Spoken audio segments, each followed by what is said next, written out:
Inicié la grabación y comenzamos. Bueno, buenas tardes a todos aquellos que estén en el Telegram y buenas tardes y buenas noches, buenos días a todos aquellos que vayan a verlo en diferido. Este es el primer capítulo del programa Martes Femenino que vamos a estar realizando con Marcelo Alejandro y Sebastián Izquierdo, que soy yo. La idea para darle la intro a Marcelo y también para que todos los demás puedan comenzar a hacer sus preguntas, es que comencemos a comprender cómo el origen de cada sujeto humano ocurre en una interacción que es sexual. Y esa interacción que es sexuada da lugar al sujeto que compone en sus relaciones la sociedad humana. Es por esto que sabemos que la reproducción y el sexo no son asuntos que están totalmente separados o ni siquiera separados mínimamente de los asuntos políticos.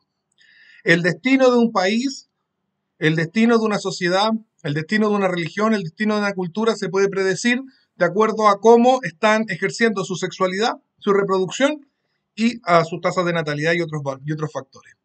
Es por eso que es extremadamente relevante para nosotros como patriotas, como chilenos y como personas de una tendencia política determinada, básicamente la derecha, tradicional, algunos no tanto, eh, tener conciencia de las implicancias políticas, sociales y también de las implicancias personales, porque todo esto es fractal y opera en todos los niveles, de las relaciones y las dinámicas intersexuales. Es por eso que con Marcelo no solamente hemos hecho este curso, que ya va para la tercera edición ahora en febrero, que se llama Felicidad Compartida, para que la gente se entrene para entender y aprenda a entender a su contraparte femenina, a los hombres, a su contraparte masculina, a las mujeres, para tener relaciones duraderas, sanas, estables, de la cual salga una sociedad sana, estable y sostenible en el tiempo, sino que además hemos decidido hacer una serie de programas, y este sería el primero, que se llaman Martes Femenino, no porque Marcelo ni yo seamos femeninos, sino porque, bueno, se condice que cae Marte y con esta idea del martes femenino, que es precisamente esta cosa que hacen algunas chiquillas de ir a lugares donde hombres se sacan la ropa. Acá nos vamos a sacar la ropa, pero no en términos estéticos, visuales, sino en términos intelectuales. Vamos a desnudar la realidad de las relaciones entre los hombres y las mujeres por medio del prisma cultural, antropológico, biológico, religioso, etc. Y por eso, con Marcelo los hemos convocado a estas eh, conversaciones de audio en el programa Telegram, a las que ustedes pueden asistir en el Telegram @caprev, el Telegram de Capitalismo Revolucionario, los días martes a las 6 de la tarde y termina a las 7, en el cual te pueden pedir la palabra, tomar posición, hacer una consulta, una pregunta, rebatir alguna cosa, ojalá venga gente que esté en desacuerdo con nosotros y pueda debatir algún punto, etcétera. Marcelo, te dejo la palabra para que introduzcas también este programa y vamos a ir pidiéndole a la gente que levante la mano y se comunique. Perfecto. Bueno, saludos también a toda la gente que está escuchando esta transmisión, ya sea este streaming en directo o vaya a ver después de forma diferida el programa. Tal cual como lo dijo Sebastián, hemos desarrollado este espacio para que la gente se informe, se instruya respecto a este tema tan importante, que son las dinámicas intersexuales. Hemos hablado ya en varios programas de Sebastián de este tema en particular y también del curso que hemos diseñado para justamente que la gente se instruya de esta temática tan importante que de manera deliberada nuestras instituciones educacionales, ¿cierto?, omiten. Entonces, estamos en una misión en conjunto con Sebastián, con las cosas que tenemos, digamos, en común y con las cosas también que tenemos de diferencias. Nosotros con Sebastián tenemos diferencias en nuestra manera de pensar, en nuestra ideología, en nuestra espiritualidad, pero eso no ha sido un obstáculo para hacernos ambos conscientes de la importancia de este tema y de tratar justamente de un prisma variado para todos aquellos que comparten una visión o la otra, ¿ya? Entonces tratamos de complementar bastante bien el uno con el otro, cada uno con su visión. Y este espacio es para ustedes, es para que ustedes hagan preguntas, para que ustedes ojalá nos lancen algún desafío intelectual respecto al tema y bueno, se instruyan y podamos beneficiarnos todos en conjunto, porque la verdad estamos todos en esto, estamos todos en este estado de la sociedad y nos afecta a todos, lo queramos. Así que este es nuestro intento por tratar de mejorar un poco la sociedad dentro de lo que se pueda, ¿no? Así que eso, bienvenidos todos y ahora creo que es tiempo de darle espacio a la gente que quiera preguntas o consultas. Efectivamente, entonces ahora esperamos que levanten la manito. Hay una herramienta aquí de levantar la manito y al que levante la manito yo le voy dando la palabra. Tenemos a Ferdinand Barrientos que ojalá que haya arreglado el problema del micrófono porque no se le escuchaba nada hace un rato cuando estábamos fuera de cámara. Le doy permiso para hablar. Tiene que desmutearse, don Ferdinand. Buenas, ¿se me escucha ahí bien ya? Se te escucha bien, cuéntanos. ¿Cuál Sí, es tu correcto. pregunta, consulta, duda, Perfecto. etcétera? Bueno, principalmente quería hacer una pregunta que va dirigida más hacia la mente, pero más para Sebas. Digamos, yo quiero comparar dos cosas. O sea, quiero comparar dos puntos, o mejor dicho, dos características que tiene la religión católica y la musulmana. Y acá quiero entrar en lo que vendría a ser la monogamia y la poligamia. Porque yo me quedo a pensar, ¿y qué sistema sería más beneficioso a la larga? Bueno, podemos decir que estable vendría a ser mejor la monogamia porque la mayoría de las personas llegarían a tener parejas, etcétera, etcétera. Cada uno tendría uno para él. Pero yo pienso, ¿y qué viene aquí lo más corto? Que hombres van a ser, digamos, normales o por debajo del promedio, se van a quedar con mujeres, digamos, van a tener su esposa. Pero esas mujeres podrían haber estado, o sea, si es que no, si es que el hombre, un hombre alfa, digamos, un rico, guapo, etcétera, etcétera, era limitado, digamos, a tener solamente una mujer como esposa principal y pudo tener varias mujeres, entonces ese hombre podría tener varias mujeres. Y con eso vendría a ser que una mejor genética se esparciría más por cierta para el país, etcétera, etcétera.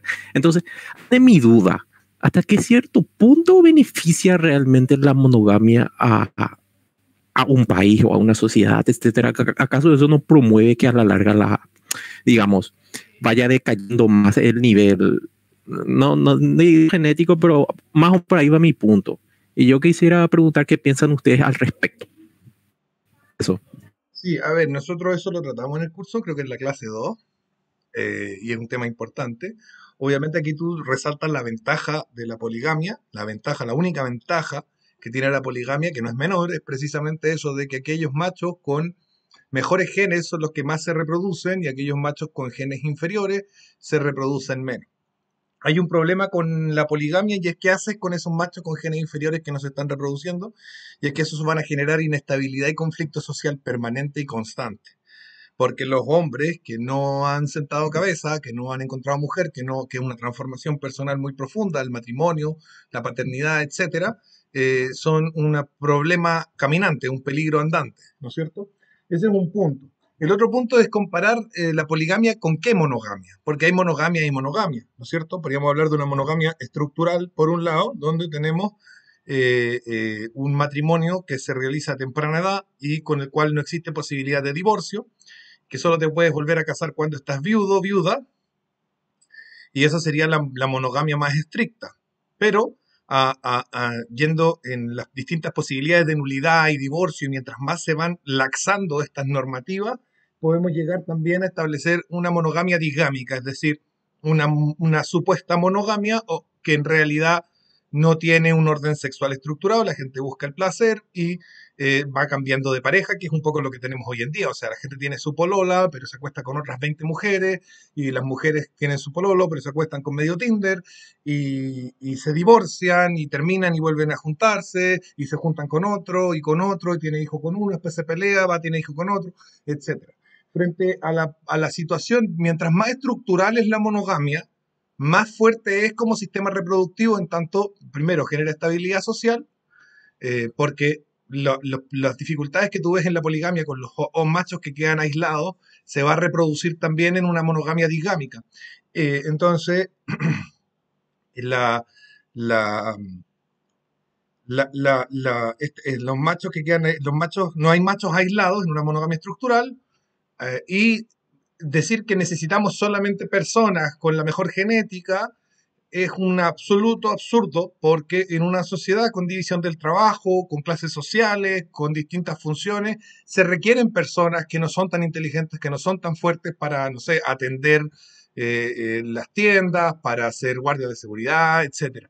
Por lo tanto, esta idea de quedarnos sin reproducir esos genes de menor calidad que podemos necesitar tanto económica como social y culturalmente para que la sociedad se sostenga, tampoco parece buena idea. Entonces, la monogamia, mientras más estructural, mejor, pero mientras menos estructural, mejor poligamia. ¿Mm? Esa es como mi reflexión al respecto. Le doy la palabra a Alejandro. Marcelo. Perfecto. Efectivamente, los dos sistemas y los dos tipos de órdenes tienen cada uno su ventaja y su desventaja, ¿ya? ¿Cuál preferir? La verdad es que eso va a depender de todo un contexto. A mi opinión personal, eso es un asunto absolutamente contextual. Es decir, hay que hacer un análisis sociológico del estado de una particular sociedad, como para llegar a determinar cuáles son realmente los problemas y adoptar un sistema que pueda dirigirse a atacar justamente esos mayores problemas.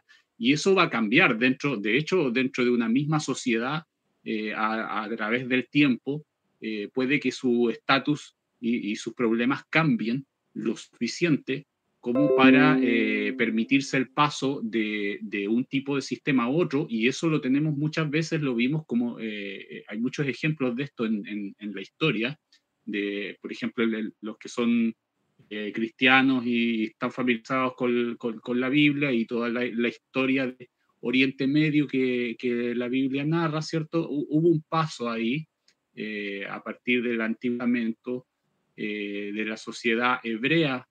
En principio era poligámica y después pasó a una monogamia bastante más estricta, y también pasó por los intermedios, digamos, entre la poligamia a una monogamia más estricta, hubieron términos medios.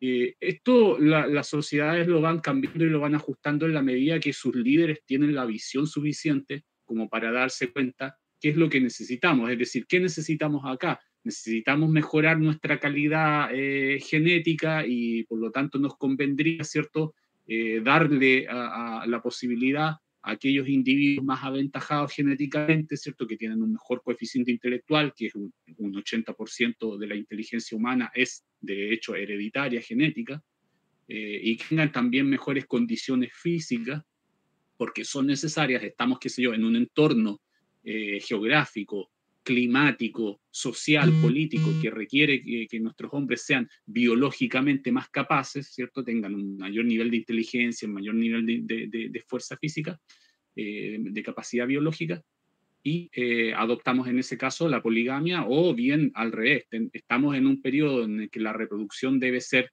bastante más controlada y necesitamos, digamos, darle sustento a una sociedad que ya está estratificada, hay división del trabajo. En ese caso nos conviene la monogamia estructural porque justamente nos da un orden social más sostenible, en tanto que va limitando la frustración sexual, porque la frustración sexual, una sexualidad frustrada, especialmente en los hombres, en el sexo masculino, es un gran problema social, un gran problema social, ¿ya? Y hay que dirigirse y hay que atacarlo y tratar de eliminar la frustración sexual. Los hombres frustrados sexualmente son realmente potenciales criminales. Son potenciales criminales. Y hoy día lo podemos ver, de hecho. De hecho, creo que hay gran parte de la frustración que vive la sociedad en general y que detona estas cosas como el estallido social aquí en Chile, la rebeldía en general, tiene que ver con individuos que están frustrados sexualmente y que no logran encontrar pareja porque están viendo que realmente, a pesar de todo, digamos, a pesar de que Occidente tenga y tienda hacia la monogamia, en realidad el Estado es disgámico, como dijo Sebastián, y el matrimonio vale poco y nada, es un papel que se anula fácilmente y por lo tanto igual al final se establece un orden en el que el 20% de los hombres más aventajados en cuanto a lo económico, en cuanto a lo genético, en cuanto a su look, a su apariencia, a su fuerza, etcétera, se lleva la atención del 80% de las mujeres, ¿no? Con monogamia estructural y todo, la naturaleza siempre grita muy, muy fuerte y las mujeres tienen su instinto hipergámico de tratar de reproducirse con el mejor macho que puedan encontrar. Eso es así, ha sido siempre y lo va a seguir siendo, ¿ya? Entonces, creo que es un asunto totalmente contextual. Ese es mi resumen. Sí. Creo que depende de Hay que ver cuál sea la necesidad y el contexto. hay que ver lo que decías tú del estallido social, porque nosotros vivimos, esa es la otra cosa que tiene mucha importancia cuando nosotros comparamos la sociedad occidental actual, porque esa es un poco la comparación que hace Ferdinand, ¿no es cierto? La sociedad occidental actual, supuestamente monogámica, altamente disgámica, con la sociedad islámica actual. Y hay que ver que nosotros vivimos en sociedades excesivamente sexualizadas, donde la oferta de contenido sexual, tanto por medio de la pornografía como por medio de las redes sociales, es excesivamente alta y no se condice, las expectativas que genera no se condicen con la realidad que el 80% de los hombres son capaces de adquirir si es que adquieren algo. Y en ese sentido se genera una frustración incluso cuando el hombre puede tener pareja, puede tener incluso dos parejas, pero que no están a los estándares de belleza o de atractivo sexual que la sociedad le presenta como ideal o como expectativa a conseguir. Entonces ahí también se genera una frustración que no es necesaria, que es innecesaria y que no viene dada porque la persona se encuentre sin acceso a su sexualidad, sino porque se encuentra con un acceso a la sexualidad que es insuficiente de acuerdo a los estándares que la misma cultura ha generado a su alrededor. Entonces, ahí también hay un contexto que hay que tomar en cuenta. ¿Cuán sexualizada está tu sociedad? ¿Cuántos impulsos sexuales son generados por medio de la cultura y del entretenimiento en tu sociedad de forma constante? ¿Cuánta publicidad tiene insinuación sexual? ¿Cuánto fácil y simple es el acceso a la pornografía? ¿Cuántas mujeres están mostrando su cuerpo en Instagram, etcétera? Todo eso también influye en una monogamia que no solamente apunta hacia la disgamia, sino que a un creciente insatisfacción sexual. Una de las crisis de Occidente que se empiezan a ver a partir del año 60 y 70 dice en relación con los hombres casados que se casaron enamorados, con la mujer que aman, con una mujer que consideran muy, muy atractiva y de pronto ya no sienten apetito sexual por ella debido a la hiperexposición a el contenido sexual cultural. Y ahí es donde yo creo que también radica gran parte del problema de la insatisfacción sexual que nos lleva a las revueltas sociales, que son parte de lo mismo. Están muy conectados. Bueno, ya está. Como nadie más está ahí levantando, voy a crear algunas cositas. Voy a preguntar otras cosas. Por ejemplo, yo hace un tiempo, o hace no mucho, ¿verdad? Vi un podcast que es un podcast inglés, creo que es británico. No, estadounidense, que se llama, o sea, el canal se llama Fresh and Fit. Y hay uno de los, sí, exactamente. Y hay uno de los participantes estaba hablando sobre la masculinidad y dijo algo que a mí me chocó mucho y me hizo pensar de por qué actualmente nuestra sociedad occidental está tan en contra de que el hombre sea naturalmente como que tiene que ser masculino. Y dijo algo muy interesante y dijo, si es que los hombres pierden su masculinidad, entonces van a ser mucho más fácil de ser controlados. No van a querer alzar cabeza, no van a rebelarse si algo les molesta, van a estar más sumisos. Y ahí me hizo pensar, bueno, y entonces, ¿cómo quedamos si el hombre tiene que ser masculino y la mujer tiene que ser femenina? Entonces, más o menos, ¿cómo resolvemos ese problema que tenemos actualmente de que ninguno de los dos bandos está asumiendo correctamente su rol? Los hombres están rechazando ser masculinos, o mejor dicho, se les impone no ser masculinos, y a las mujeres se les está imponiendo que no tienen que ser femeninas para satisfacer al hombre, que tienen que ser independientes y que no tienen que depender de nadie, que bla, bla, bla, bla, bla. Y más o menos me pregunto, ¿cómo le hacemos más o menos para remediar un poco ese problema? Porque actualmente yo no veo solución plausible que digamos. Marcelo, responde tú. Ya. Bueno, hay una sola solución. Sí, problema esta degeneración. Y estoy usando la palabra Marcelo, un segundito, Marcelo, antes de que te quiero interrumpir porque quería agregar algo más. Y yo pienso acá, ¿cómo influye cómo influiría ese influjo musulmán que está yendo a Europa? Porque yo primero pensaba que era malísimo, que no sé, que van a perder su identidad europea, pero yo me pongo a pensar, ¿qué identidad europea tienen actualmente?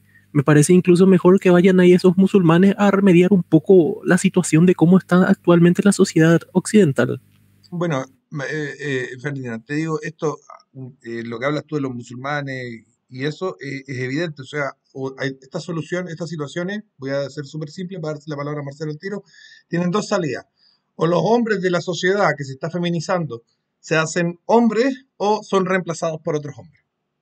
¿Vale? Esas son las dos cosas que pueden pasar y no tiene que ver con que uno quiera, con que sea mejor o con que sea peor. La naturaleza es así. Si en una tribu los machos se feminizan, los machos de otra tribu van a ocupar su lugar, ocupar sus mujeres, ocupar su territorio, probablemente matarlos o esclavizarlos. Eso es en todo contexto histórico, en todo contexto tecnológico. No, es que ahora no, porque ahora tenemos internet. No, no, no cambie. Eso no cambia. Y lo que es un fenómeno de eso, lo que tú me estás nombrando, y creo que Marcelo lo va a corroborar, entonces tenéis dos salidas.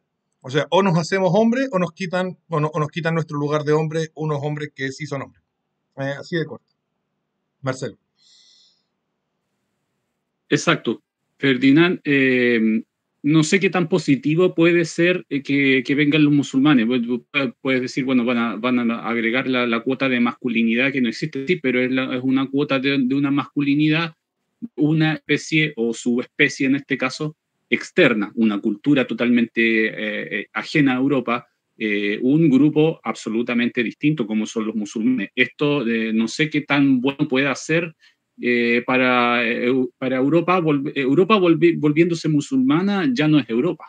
Ese es el punto. Entonces, realmente Sebastián lo dijo muy claro, es el reemplazo de los hombres. Entonces, esto sería que los musulmanes lleguen a Europa, es el reemplazo de la cultura europea, de la genética europea, del ethos europeo completo por uno foráneo y de Oriente Medio. Que es básicamente lo que no sucedió con el cristianismo, porque a diferencia del Islam, el cristianismo a la cultura y a las costumbres de nativas europeas y asumió como suyas, como propias, gran parte de lo que era la cultura y la tradición europea inmemorial. El Islam no haría eso. El Islam no va a tener ningún miramiento con lo originalmente europeo, simplemente lo va a borrar, lo va a destruir y lo va a reemplazar por cultura islámica y va a reemplazar el idioma árabe, etc. Entonces es un reemplazo étnico y está pasando actualmente. ¿Y cuál es la salida? Bueno, de nuevo, hombres tienen que masculinizarse. Ahora, ¿cómo hacemos eso? De esta forma. Hay una sola manera y es la educación. Es la única herramienta que tenemos nosotros, los occidentales, para resolver este problema de la degeneración. Y de nuevo, cuando digo Ojo ahí, degeneración, Marcelo, lo con digo el tema de Europa yo veo porque otra pérdida solución. de género. Con el tema de Europa yo veo otra solución, veía otra solución.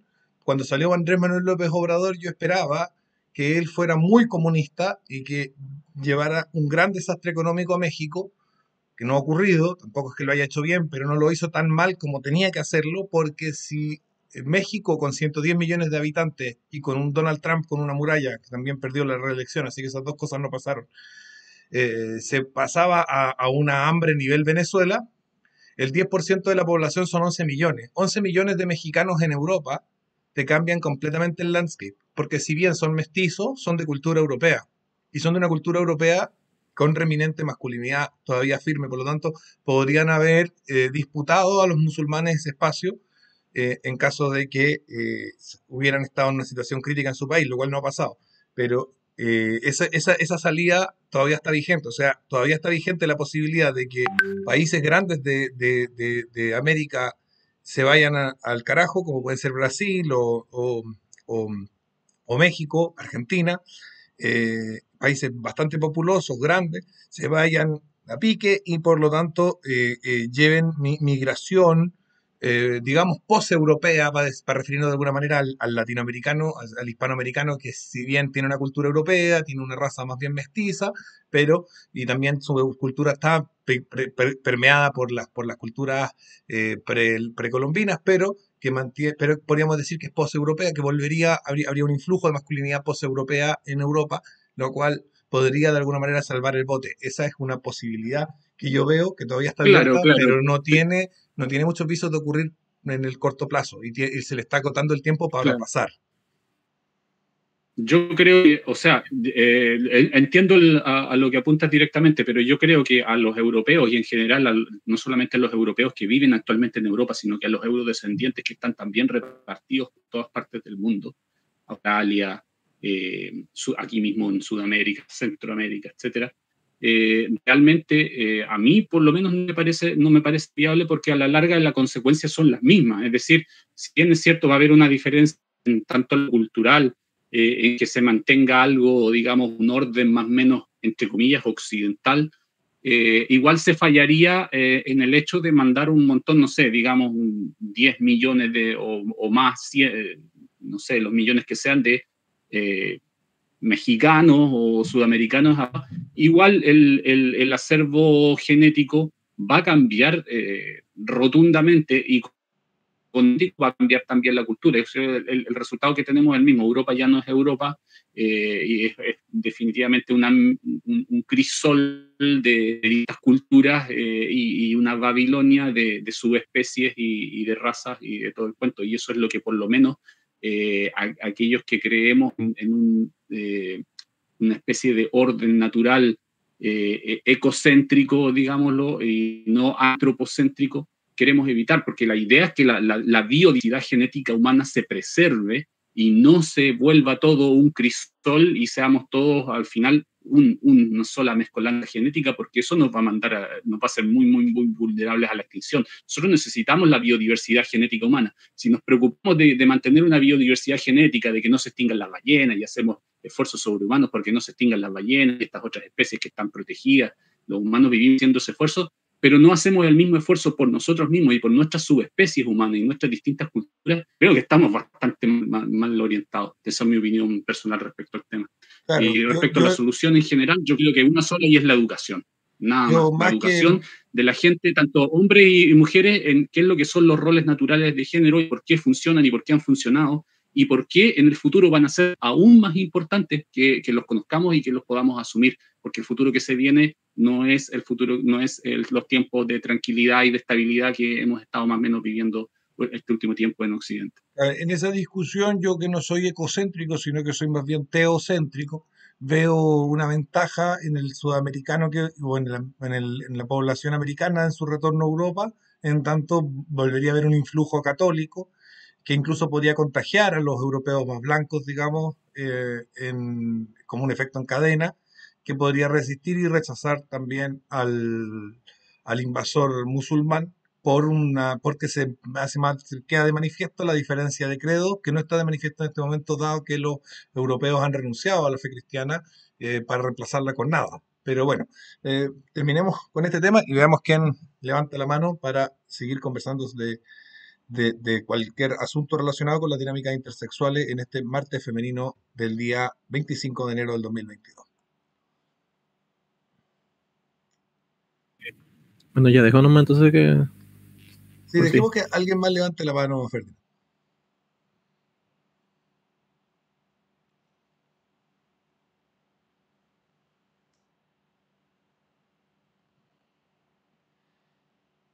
Si es que alguien lo levanta.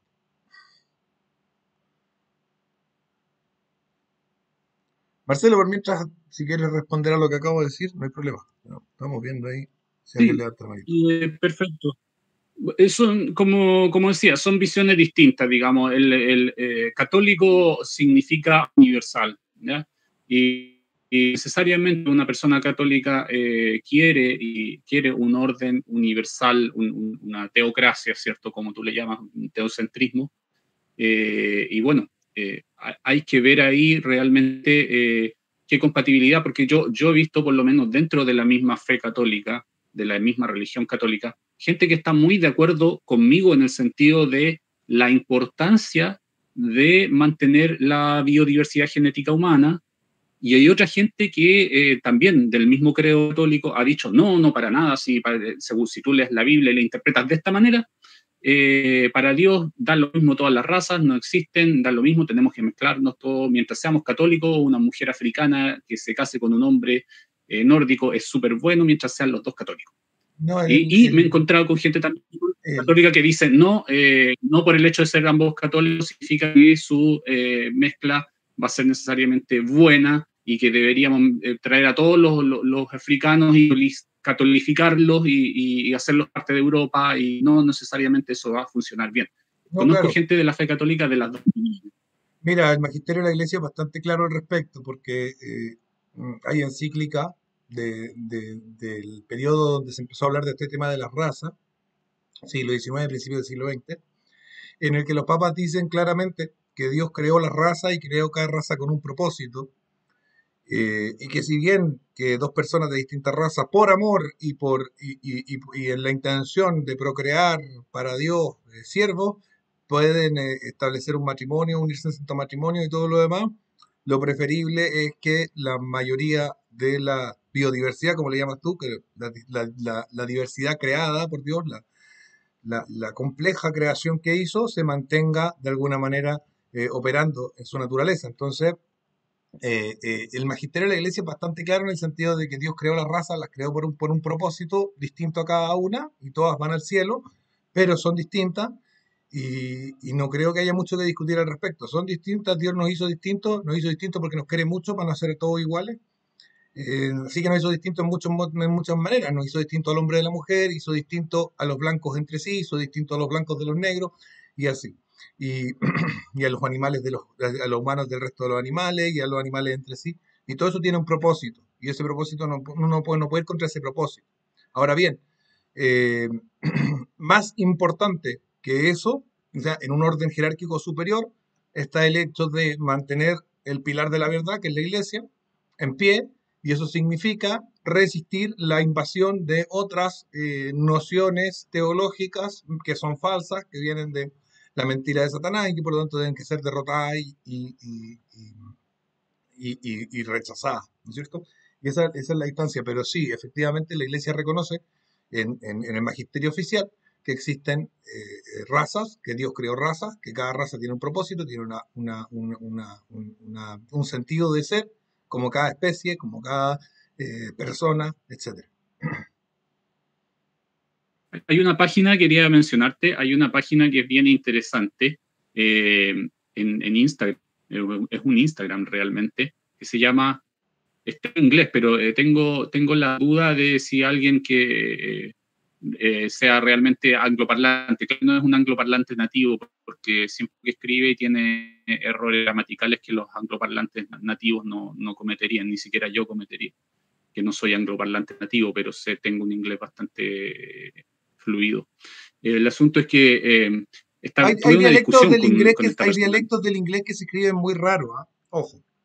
Sí, yo estoy consciente de eso, pero esta persona yo creo que es un latino, que tiene una página que se llama Courtship Not Dating, tal cual.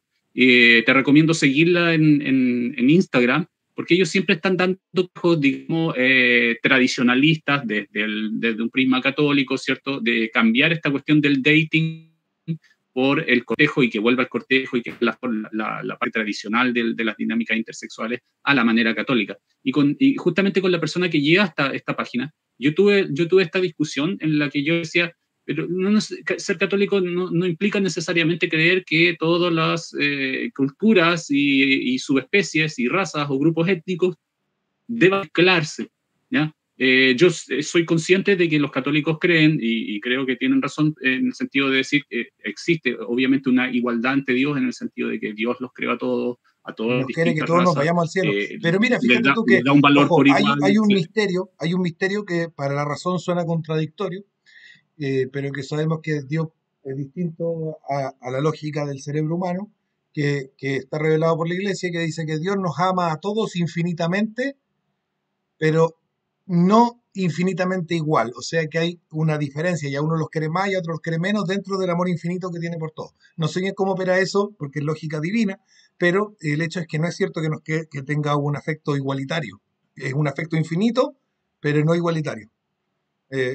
Claro, Ojo con eso. yo de hecho tuve esa discusión también, le rebatí porque con Biblia en mano, digamos, porque yo también soy un lector de la Biblia, fui un lector de la Biblia, y le dije, hay pasajes en la Biblia que muestran claramente una preferencia por parte del Dios bíblico, de Jehová, por Dale. sobre, de unos humanos por sobre otros, y esa preferencia tiene un criterio que es más o menos uniforme, es decir, personas que cumplen el diseño de Dios de mejor manera y de manera más celosa y más aventajada, tienen un lugar preferencial en los ojos de Dios, así lo he entendido yo desde mi estudio bíblico.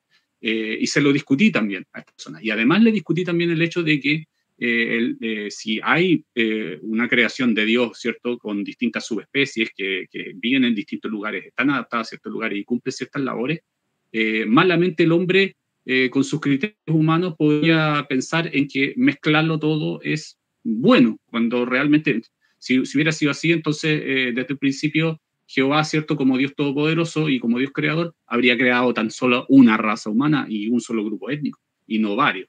Entonces, esta discusión estuvo bastante interesante, pero esta persona insiste en que no, en que mis puntos están errados, de que ante Dios no existen, para Dios no existe la raza. Me citó varios textos que hablan de esta supuesta igualdad, etcétera, etcétera. Así que, bueno, es una discusión que realmente yo no puedo enviar desde mi punto de No, vista, porque yo, lo que lógicamente, pasa es soy que pagano, sigo mi filosofía europea, pero me gustaría verte a ti, Sebastián, alguien con más cultura católica, más conocimiento de lo que es la tradición católica, discutir con una persona que tiene esta postura. Sería interesante. Lo que pasa es que en el Concilio Vaticano II, en el Conciliábulo, se hace como un borrón y cuenta nueva del catolicismo y se inventa un catolicismo progre que nunca existió. Y muchos católicos, no todos, pero una gran mayoría, olvidan de forma sistemática todo el magisterio previo, toda la enseñanza de la iglesia previa a 1962, la desechan, la descartan y se quedan solo con lo que va desde 1962 hasta nuestros días. Y la verdad es que en 1930 años de enseñanza eh, eclesial hay mucha mayor riqueza que en los últimos 50, 60 años, ¿no es cierto? Eso es evidente para cualquiera y sobre todo para alguien que tiene una mentalidad tradicionalista. Por lo tanto, bueno, normalmente se olvidan estas personas de eso. De todas maneras, Jesús lo dice clarísimo, dice, el que hace la voluntad de mi Padre, los que hacen la voluntad de mi Padre son mi madre y mis hermanos, o sea, no somos iguales. Hay unos que obedecen y otros que no, y los que no obedecen fueron. Y esto también el tema de la Torre de Babel, en algún momento se establece en la Biblia de que todos los seres humanos éramos efectivamente una misma etnia y una misma raza y una misma cultura y un mismo idioma, pero por nuestra propia soberbia de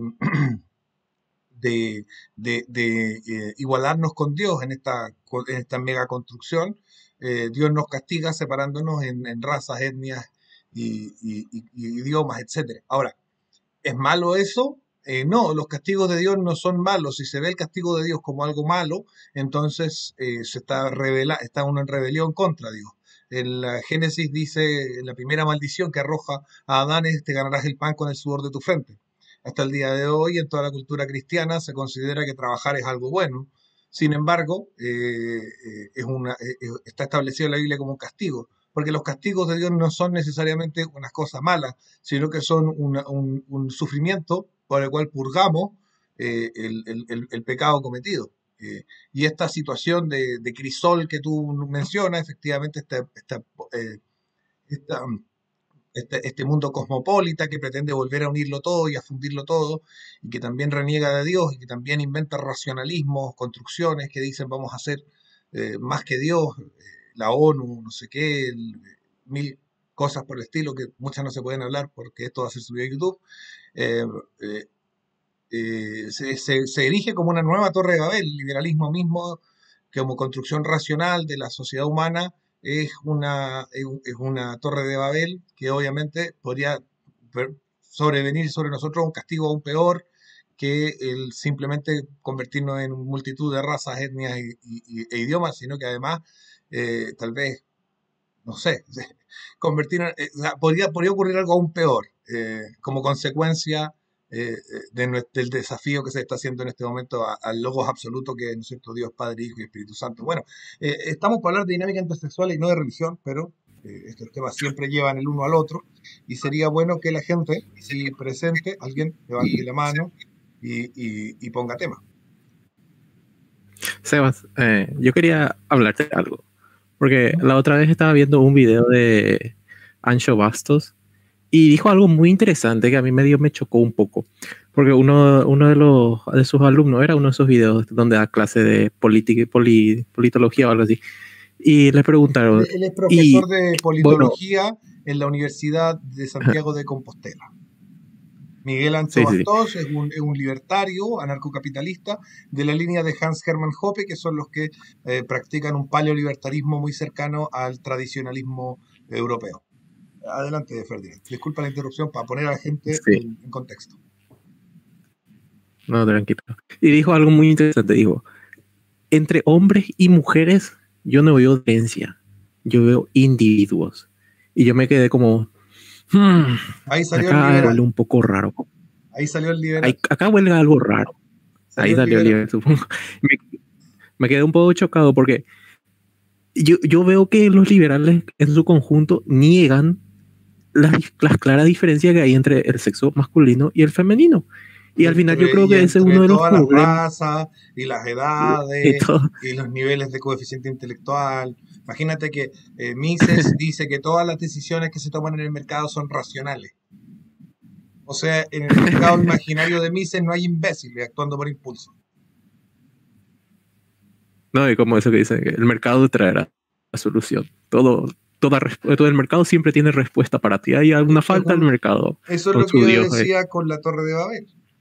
Pero la diferencia entre los hombres y las Sí, mujeres, efectivamente que la diferencia entre el hombre y las mujeres no son absolutas, en el sentido de que no todas las mujeres son idénticas y no todos los hombres son idénticos, y hay hombres que son más afeminados y hay mujeres que tienen mayor testosterona, y obviamente que eso hace que los libertarios, como son simplistas, tiendan a decir, ya mira, como todo el mm, mundo es distinto, vamos a decir individuos nomás, pero no, porque hay diferencias generales y a nivel estadístico entre hombres y mujeres que son evidentes, sobre todo en el ámbito psicométrico y en el ámbito anatómico, sobre todo neuroanatómico, o sea, el cerebro es muy distinto y también los huesos, osteoanatómico también, y por lo tanto hay un absurdo ahí, y el absurdo viene de esta simplificación. El libertario busca simplificar, quiere que las cosas se entiendan rapidito, que no tengan ninguna capa de complejidad, y por lo tanto dice, bueno, solamente hay individuos.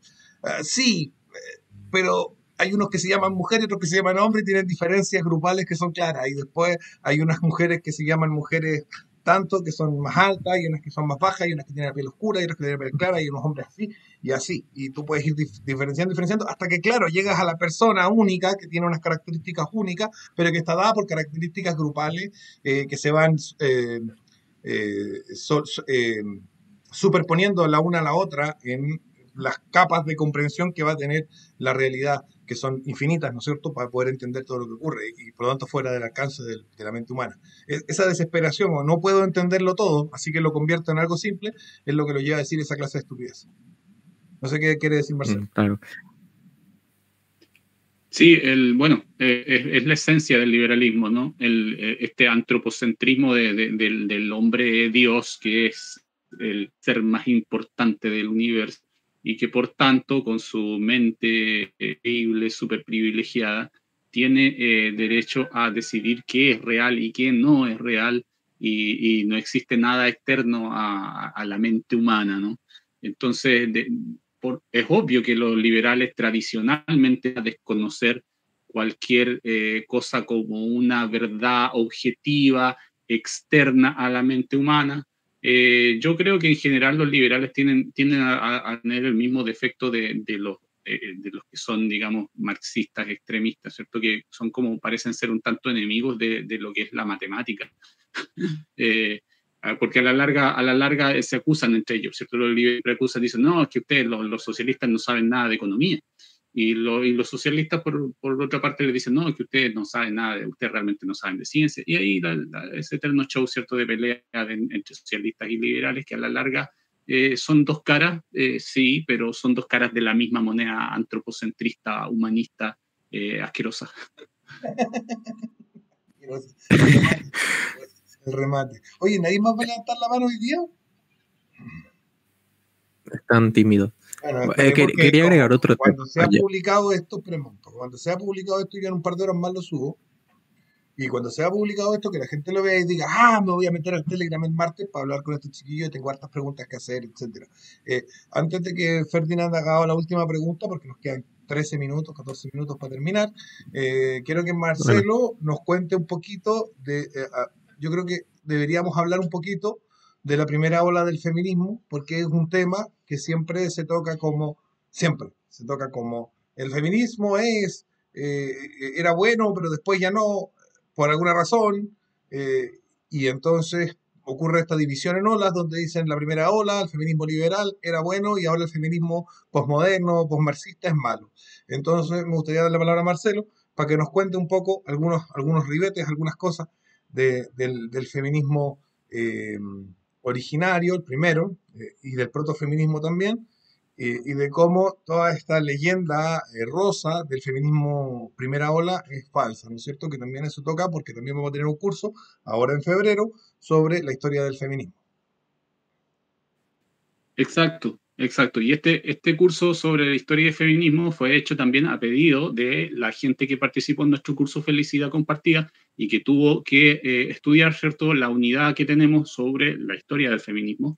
Y nos pidió que hiciéramos algo que, digamos, extendiera y profundizara un poquito y fuera un poco más específico con respecto a lo que es feminismo de tal, como movimiento intelectual, bien como una guía, ¿cierto?, sociológica y con ideología política, etc. Un análisis del feminismo que vamos ofreciendo en el curso de feminismo que vamos a empezar en febrero conjuntamente con la tercera edición del curso de dinámica intersexual Felicidad Compartida. Entonces, importante sobre el feminismo, saber que este movimiento y el nombre feminismo partió como algo en un principio despectivo, ¿cierto?, cuando no había realmente un movimiento en pro de derechos de la mujer, porque todavía no había un movimiento, un concepto de lo que era derechos humanos propiamente tal.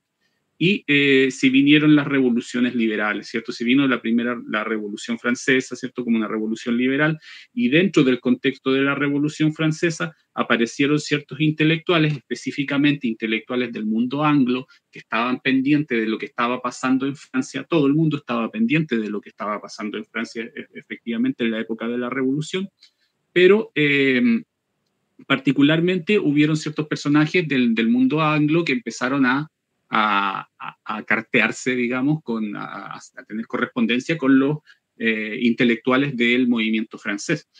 Y empezaron a postularse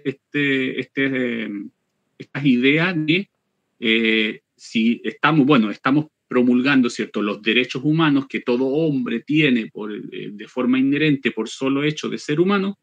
Entonces, ¿qué pasa con las mujeres? Porque a las mujeres se les toma aparte y se empieza este cuestionamiento de lo que eran las diferencias de género en términos sociales y específicamente económicos y educacionales. Y los primeros libros dentro del protofeminismo, los primeros términos del uso feminista, del vocablo feminismo, un término despectivo en el sentido de que se trataba de manera médica como un término, digamos, de feminizado, el hombre feminizado, y se hablaba de feminismo como esta feminización del sexo masculino, un problema médico, se trataba de esta forma, ¿ya? Entonces, después de esto, ya sí vinieron los primeros intelectuales, específicamente Mary Wollstonecraft, que era una inglesa. Ella era madre de la escritora, de la famosa escritora Mary Shelley, que escribió Frankenstein, etc. Y Mary Wollstonecraft empezó a cartearse con los intelectuales del movimiento francés y a consultarles qué pasa si derechos humanos, por qué no hay derecho de la mujer y por qué la mujer no tiene derecho a educarse. Y ahí salió ella con un ensayo, ¿cierto?, que publicó su obra, un ensayo que se llama Vindicación de los Derechos de la Mujer, por allá por el 1792, si no me equivoco. Y eso lo llamaban la primera ola o protofeminismo, ¿ya? Después la segunda ola ya fue el feminismo liberal sufragista, derechamente, ya las mujeres después de pedir derecho a educación empezaron a pedir derecho a la participación política, derecho a voto, ¿cierto?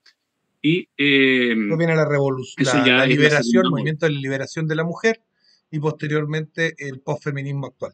Pero el feminismo Exacto. original, el feminismo primera ola, el primer feminismo, destaca más incluso que los demás, que los posteriores, en un odio histórico fundamentado en falacias y en mentiras a la persona del hombre, que se sustenta en las mentiras que se sembraron durante la Ilustración de todo lo que fue la antigüedad y el medioevo. Durante la Ilustración, los intelectuales hombres determinaron que todo lo que había sido el medioevo y la antigüedad eran periodos salvajes, sucios, incivilizados, de gente muy ignorante y estúpida, etcétera, y que con ellos, ¿no es cierto?, con la Ilustración, que en inglés es mucho más claro, que se llama enlightenment, que significa iluminación, o sea, los iluministas, Iluminación.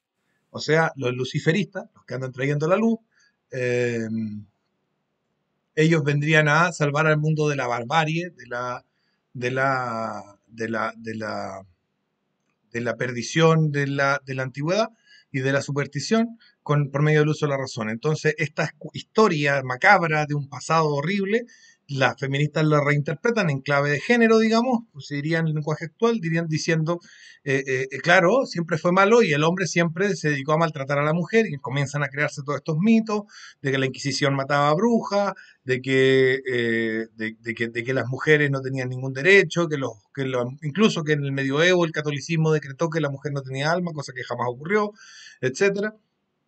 Y sobre esa base y sobre ese resentimiento y sobre ese odio sistemático a la persona masculina hacia el hombre, se va a sentar el primer feminismo, que va a ser primero este feminismo, como dice Marcelo, en busca de cierta, de abrirse camino en ciertas instituciones puramente masculinas, que posteriormente va a ser combinado con el sufragismo y también con los movimientos feministas protestantes ultraconservadores que van a plantear la necesidad de que el Estado sea totalitario respecto de las diversas pasatiempos o diversiones que podrían tener los hombres fuera de la familia, como puede ser la prostitución o el juego de azar y el alcohol, etcétera, que terminan prohibiendo muchas de esas cosas en los Estados Unidos específicamente, y en otros países avanzaron bastante en esa línea.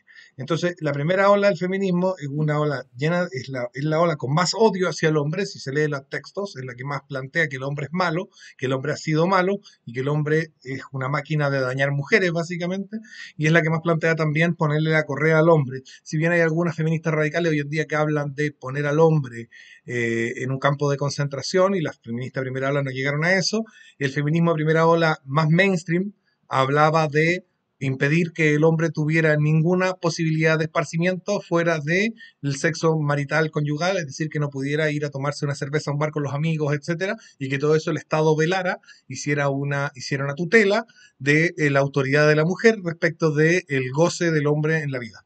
Y esa es una de las características fundamentales y principales del feminismo primera ola, más importante todavía que la característica de la búsqueda del voto, que tampoco, los hombres tampoco votaban en esa época. O sea, hablamos del siglo XIX, del siglo XX, principios del siglo XIX, principios del siglo XX, la gente, los hombres tampoco votaban aquellos hombres que estuvieran casados, habían distintas reglas en cada país, pero tenían que estar normalmente casados, tener más de 30 años o algo así, pagar impuestos, o tener hijos, o tener una propiedad, o saber leer y escribir, habían muchas reglas, variaban de un país a otro, pero los hombres en general no tenían derecho a voto, o hacer el servicio militar, etcétera.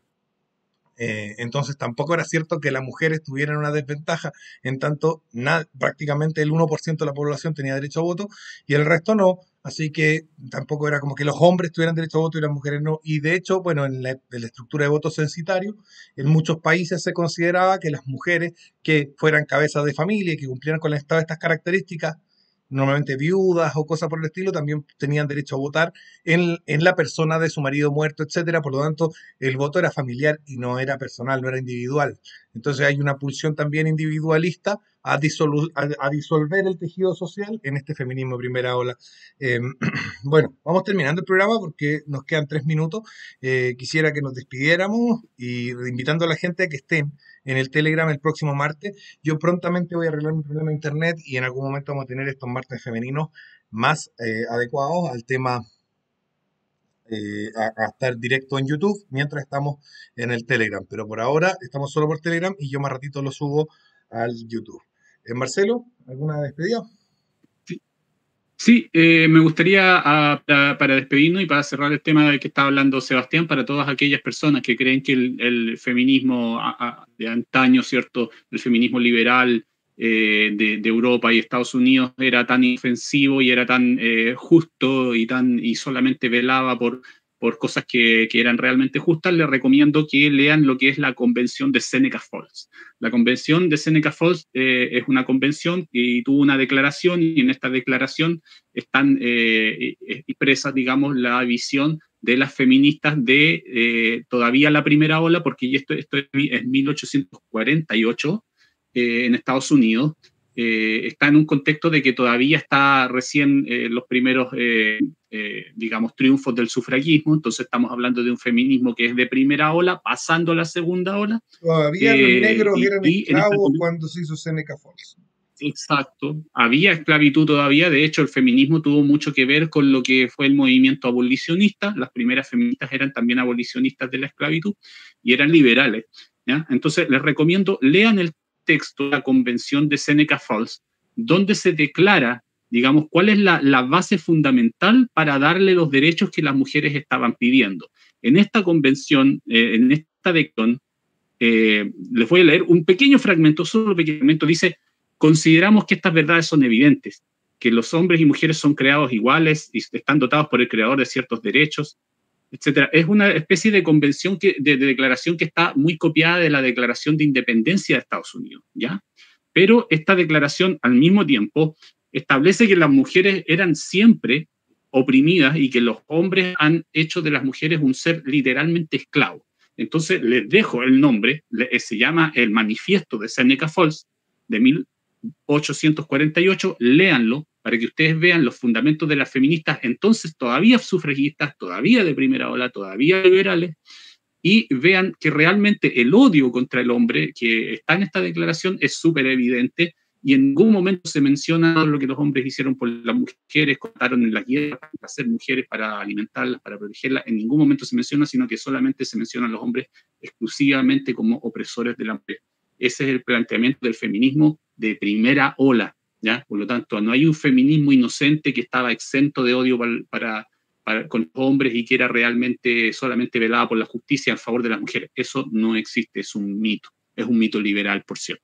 Así que les dejo ese dato y les vuelvo a invitar a que se inscriban en nuestros cursos que empezamos ahora en febrero, nuestro curso de felicidad compartida y el curso de historia y análisis crítico del feminismo. Y espero verlos allá. La gente no se ha inscrito y yo creo que hay un tema con que es verano y en verano como que Chile se paraliza, pero tengan tranquilidad que si no hay más de 15 inscritos, el curso se pospone hasta que estén los más de 15 inscritos que son necesarios. Por lo tanto, puede que el curso ni siquiera empiece en febrero si es que no tenemos éxito en reclutarlos, pero la idea sería que empezáramos antes para poder hacer más versiones del curso.